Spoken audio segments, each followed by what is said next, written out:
Welcome to Zen Fits, still on Sunday. Title of this talk is We Suffer from the Fallacy of the Wobble. The Wobble. Okay, let's dig into this. The great question that aroused Buddha was, why do I suffer? Not why do people suffer, but why do I suffer? And he expressed this suffering as old age, sickness, and death. Metaphorical. This is a metaphor for suffering, hurting, being dissatisfied with life, feeling the victim. Why do I suffer? And I have good intentions. Why do I suffer? So Buddha set out on the quest to find out why he suffers, which is also why man suffers, because we are all human. So if I can find out why I suffer, I'll know why humanity suffers. It's the same. So what I titled this talk is the fallacy of looking for the wobble in the wrong place. So look at it like your car. You got a wobble in the car. You take it to a mechanic. You can't find the wobble. No matter what mechanic you take it to, the wobble's still there. It's driving you crazy. You buy a new car, and, oh my God, there's a wobble. So now I realize, it comes to me like a baseball bat up the side of the head, I'm looking for the wobble in the wrong places.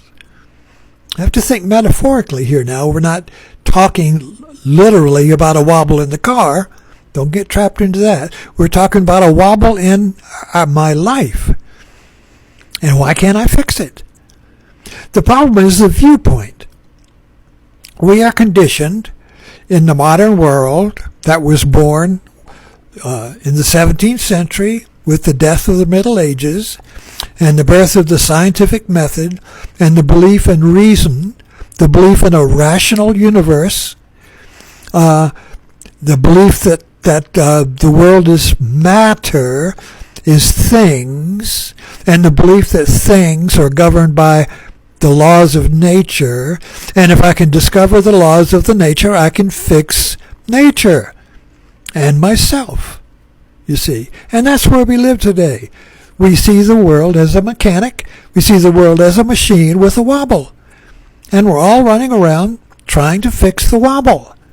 We try to fix the wobble in America, in the world, in ourselves, in other people, but the wobble still remains. What's going on? What's wrong, you see? Am I looking for the wobble in the wrong place? There are many Zen stories about this, yoga too. A man's looking for the keys under a street lamp, and a stranger comes by and says, "Can I help?" And so they both begin looking for the keys, and finally the stranger says, "Did you lose your keys here?" And the guy says, "No, I lost it in the bushes." "Well, why are we looking here?" "Well, this is where the light is," he says. So we look for the wobble where the light of consciousness is. But but consciousness is a viewpoint. That's what Buddha said. Everything is a viewpoint. Consciousness is a viewpoint. Even Buddhism is a viewpoint. Everything's a viewpoint. So we look for the wobble because of our viewpoint that the keys are under the light. That means in consciousness. The keys are where I think they are. The keys are where I assume they are. So I can't look beyond my assumptions. I can't look on the other side of my viewpoint. I can't look in the dark, you see. I can only look in the light of my viewpoint. And my viewpoint says the wobble is over there in the world or in you, in other people, in the Dems or in the Trumps or whatever. The wobble is over there. And we either look for the wobble outside or we look for it inside. If we look for it inside, we go to a therapist. He'll help us find the wobble. Or if it's outside, I go to a mechanic or a politician or a guru or some authority, you see, and I hope that they give me a manual. So when I go to find the wobble, I want to get instructions. How do I find the wobble? And so we get a manual, and then we follow the manual. The manual, if it's outside, it's like a manual. It's an objective manual in prose on how to fix the computer, to get the wobble out of the computer, or a manual on how to fix my Honda or the lawnmower. But then if the wobble's in me, if I hurt in me, I'll go to a therapist, and he may give me some books to read. Or if I go to a Buddhist or a yoga teacher, he'll give me some practices. Here, practice this and you'll get rid of the wobble. Meditate an hour for a day, you'll get rid of the wobble. Say this mantra. You'll get rid of the wobble, you see. So and after a while, we keep doing this and the wobble's still there, and we say, what the fuck, this practice is no good. I want another teacher. So we leave that teacher, go find another. He gives us another manual, and we try that for a while. But the wobble's still there. Why is the wobble still there, you see? We suffer from the fallacy of looking for the wobble in the wrong places. We look for it under the light of consciousness, which is the light of the known, and memory. You see, we only look in the world that is known. We only look in the known world, which is from memory. You realize that, don't you?